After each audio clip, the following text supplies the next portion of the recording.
News. Ocala's information station, 1370 WOCA. Ocala.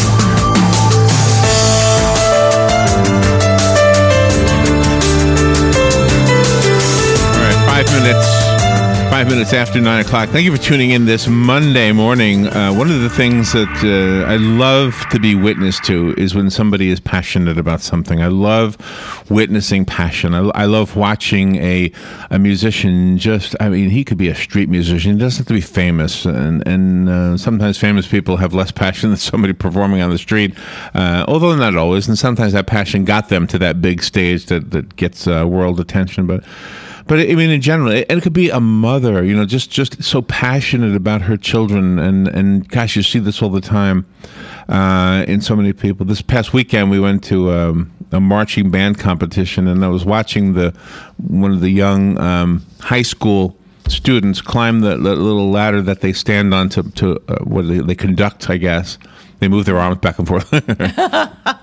And I thought, wow, I don't know if right now that young woman who's conducting, or that young man who's conducting, I don't know if she or he is thinking about world events. I don't know if they're thinking about what's for supper tonight. All I know is they are focused, and their heart is in this moment. They are doing what they love to do. I had a conversation with somebody not too long ago about work that could actually pay a lot more than what being a radio host pays, unless your name is Howard Stern or Rush Limbaugh. And I said, well, that's all well and good. I'd be making more money, but I wouldn't be doing what I love doing.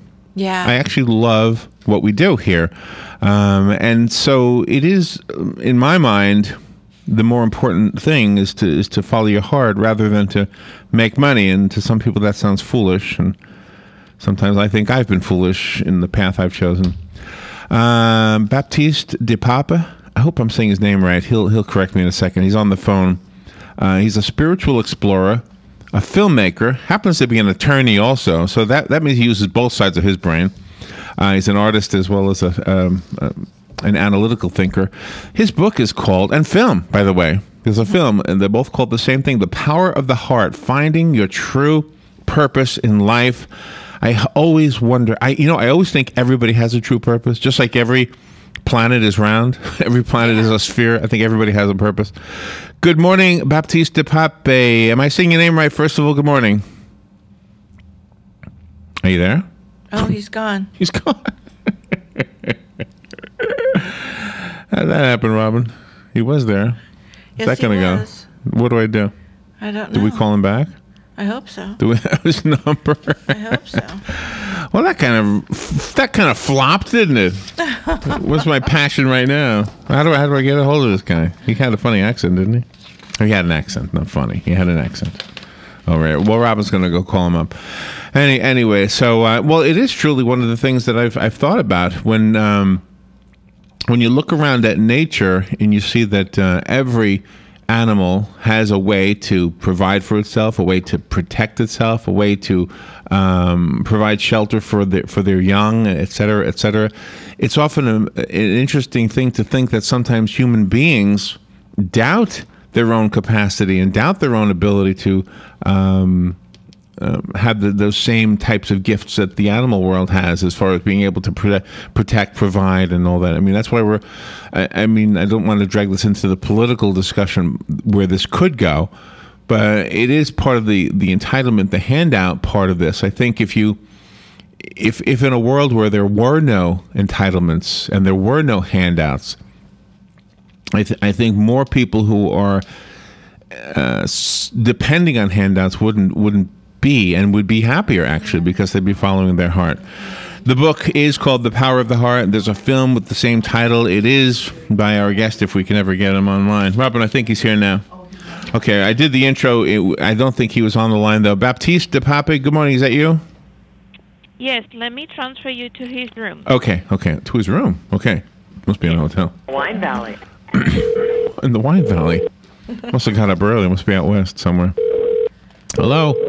I'm calling a hotel room, it feels like. Wonder what happened to him. Well, anyway, we'll wait for him to answer the phone. He's not answering his own phone, Robin. The hotel guest you have called is unavailable. Yeah, I heard that. Yeah, never mind. Oh, you want me to leave a message? Or press 0 and a hotel operator will assist you. No, Robin, I don't want to press 0 or any of that stuff. Well, what are you going to do? The guy's he's not answering his room phone. Do you think he's somewhere else? I don't know. Let me call Julia back. There's this light blinking again. It's blinking again. Is it lit up? It's lit. Good morning, you there?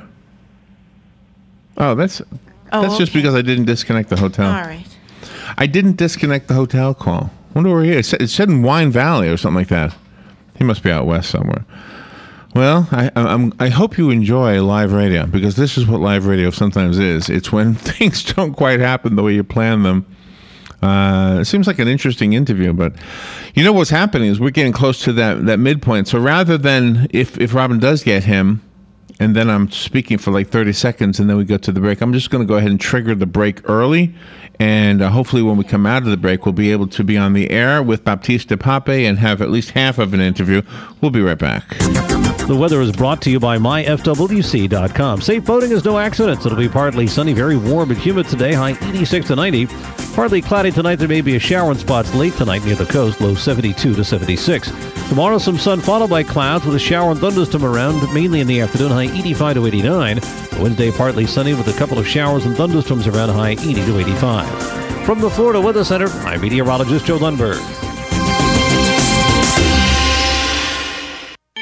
Are you wasting hundreds or thousands of dollars on termite retreat fees? If you're not with Turner Pest Control, you probably are. Turner Pest Control offers the industry's only termite and pest control package that never charges retreat fees, ever. You can get started today for only $99. This is a value of $500 or more. This includes treatments, installation of monitoring stations, quarterly pest control, and a lifetime guarantee, all for an unbelievable low $99. Even if you have another pest control provider, visit turnerpest.com to find out how you can avoid paying those high termite retreat fees.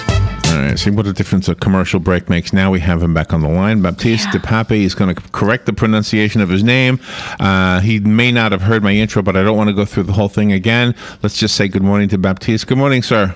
Good morning. I think you're doing a pretty good job with pronouncing my name. It's Baptiste de Pape. It's a French name. Okay. Although I'm Dutch, but you're doing a great job. Good morning. Now, good morning. And where are you right now? I'm in San Francisco right now. Okay, I had a feeling because when we called back your hotel, we got this answering machine that said in the heart of wine country or something like that. Yes, so, I'm in the Bay Area actually. I'm in Corte Madera.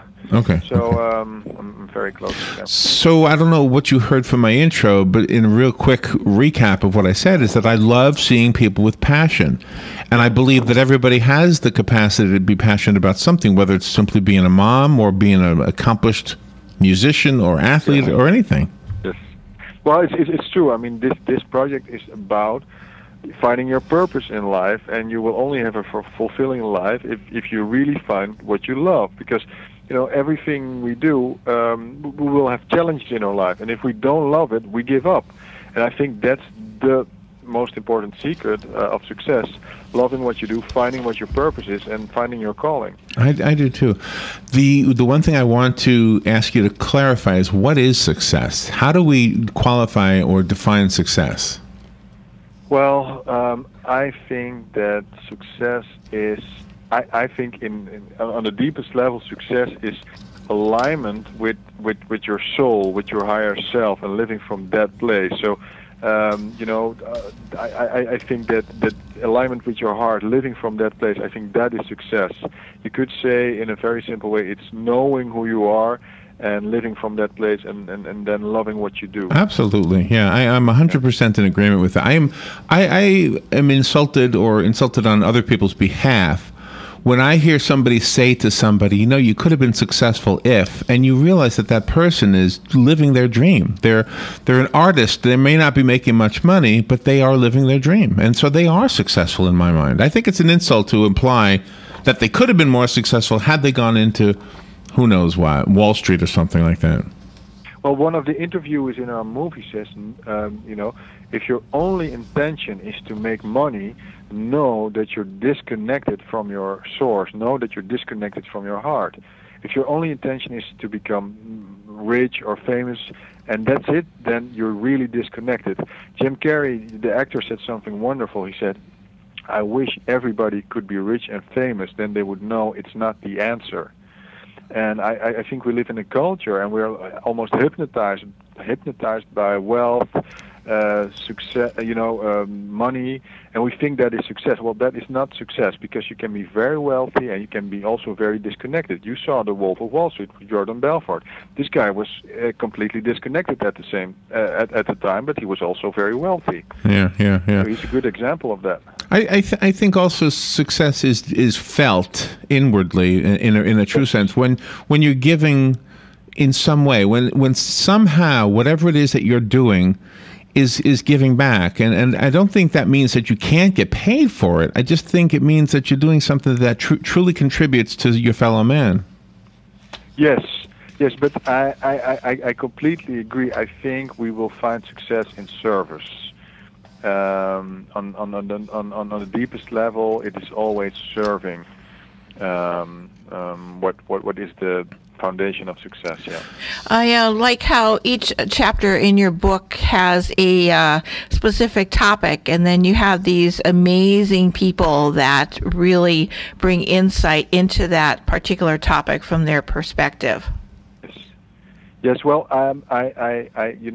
if you look at all spiritual traditions and all religions, the heart has been described as a source of wisdom. And I was really interested in finding out if the heart is just a pump or really a source of wisdom and intelligence that we can trust.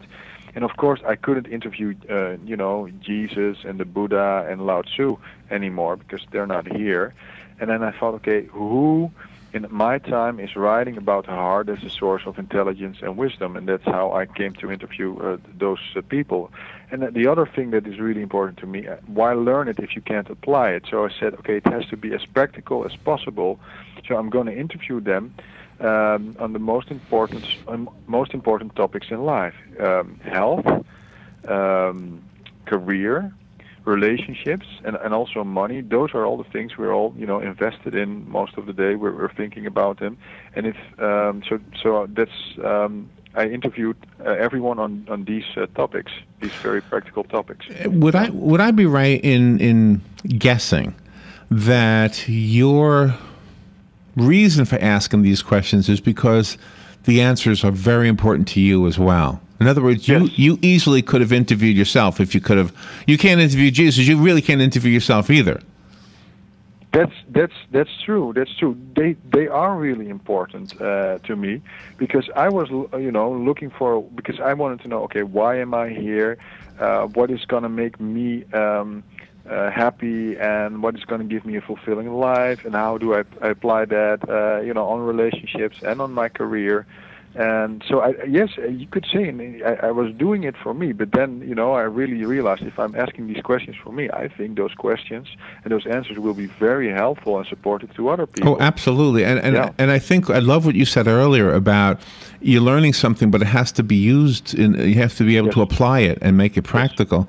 And I think when somebody like yourself goes on this kind of a mission, and the book is so well done, I can't wait to see the movie. By the way, some of the people in the book have been on this show.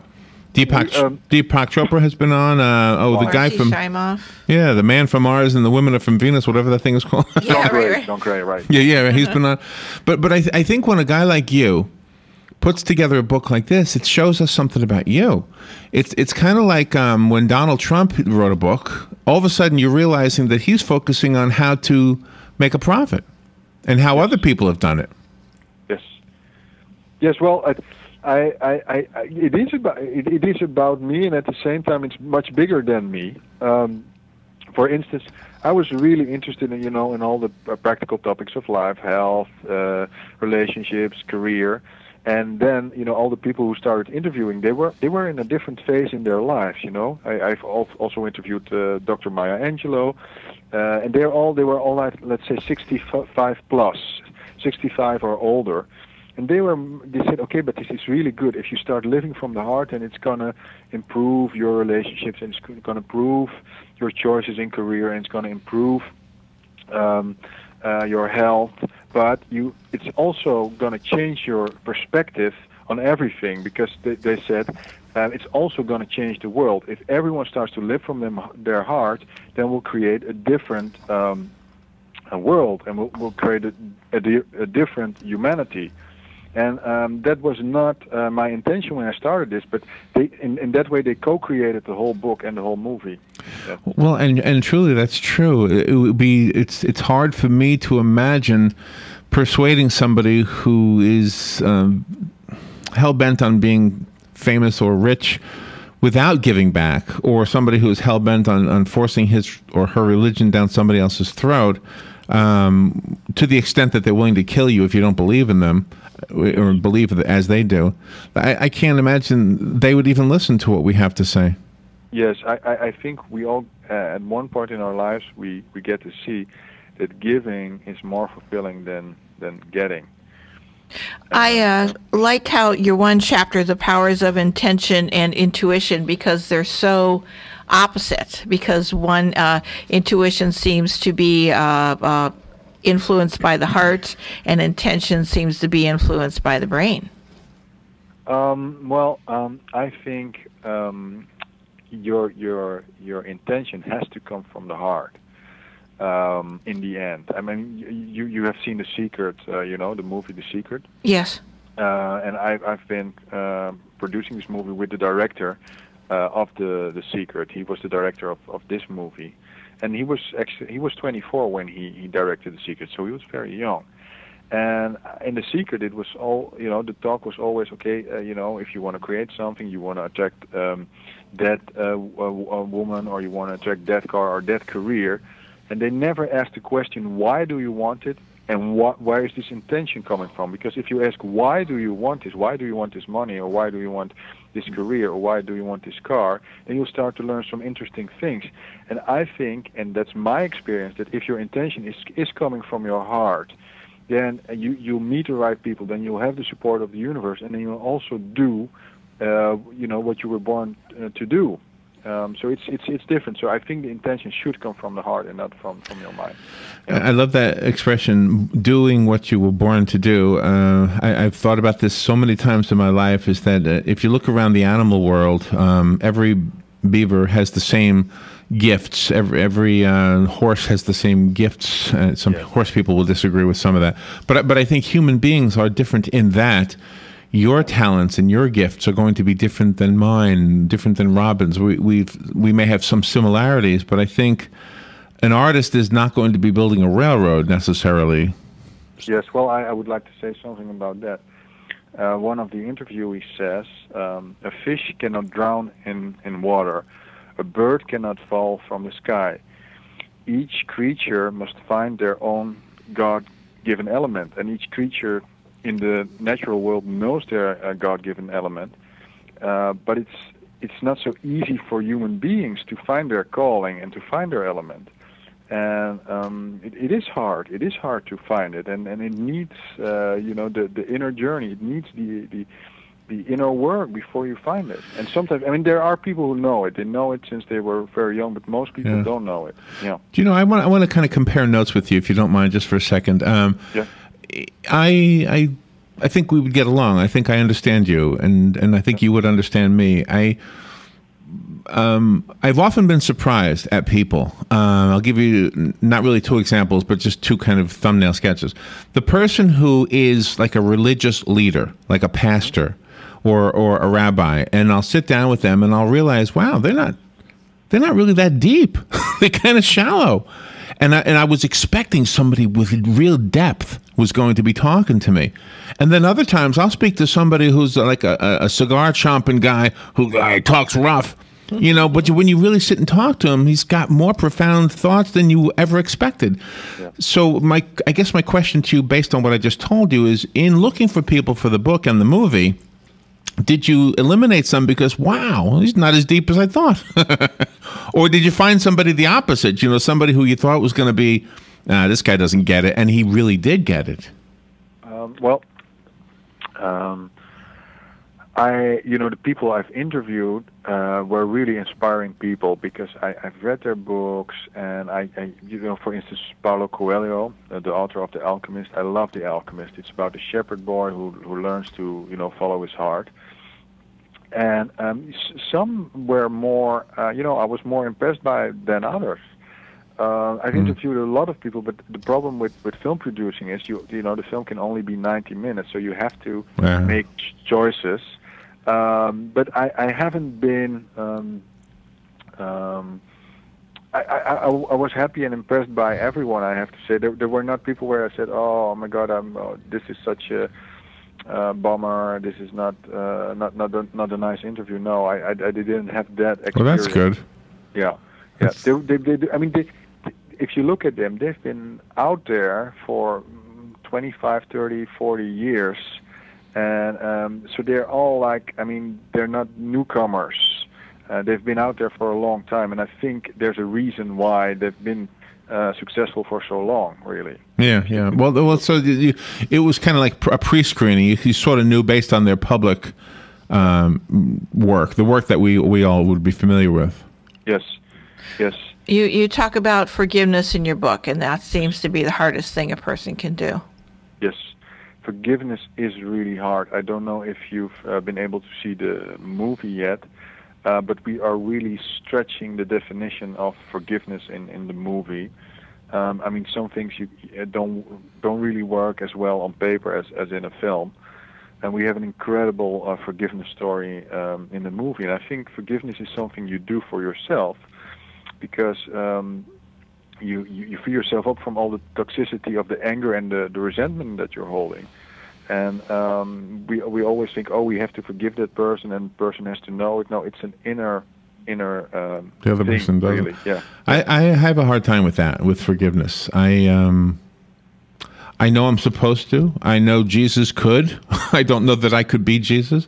I mean, there are certain people who've done certain things to people I know that will probably never be forgiven by me. And I know I'm supposed to do it for myself, but I can't imagine doing it. It's just one of those things. How am I going to forgive that person? I'm going to say something very daring here, but you haven't seen the movie yet, right? Right. No. Well, if you see the movie, it will help you to forgive the people that you need to forgive. I dare to say that because we did a lot of premieres already in Europe. And there were people who were holding a resentment for years and years and years. And they saw the movie and they said, "Oh my God, I just forgave so and so while watching the movie," because we are really stretching the definition of forgiveness. There is such a deep forgiveness story where there's a situation where everyone thinks, "Okay, she will never be able to forgive this. This is too much." And then if you compare it to your own situation, then you think, "Oh my God, if she's able to forgive this, then I'm certainly able to forgive what I want to forgive." Well, and I know, you heard about the Amish people that forgave that guy who shot up their town or their children. Yeah. Baptiste Pape, I'm enjoying this conversation, but just like the film has only so many minutes, so does the interview. I have a copy of this book. It's called The Power of the Heart. I'll give away the copy I have if you call me and ask for it. 622-9622 is the number. I need to know how to see the film. How do I do that? Yeah, if people want to see the film, they just go to the website, thepoweroftheheart.com. Then they can just order the movie. And it's also on iTunes, but the best way is to go to thepoweroftheheart.com, and then they can order. All right. Well, I'm gonna do it. Let me give this book away. Good morning. You've got the book. Who's this? Excuse me? Good morning. It's Lauren. I thank this author. Yes. Until we do that concept of forgiveness or whatever, we are forever held hostage, and I thank you so much. I'll totally enjoy it and share it. Thank you. All right, thank you. Oh, thank you so much. And you're completely right. Well, I hope so. I feel like I'm pretty deep, but that's the one area that I have a hard time crossing over. And so I'm going to watch the movie and see, maybe it'll change things for me. Thepoweroftheheart.com, that's where we can also get the book? Yes. Okay. Baptiste Pape, thank you for getting up early out in San Francisco to be with us this morning. Good luck with the book, and it's been such an enjoyable interview. Thank you for being with us today. Thank you so much for having me. Thank you so much. That was really good. All right, we will take a little break. We'll be right back. Okay, bye-bye.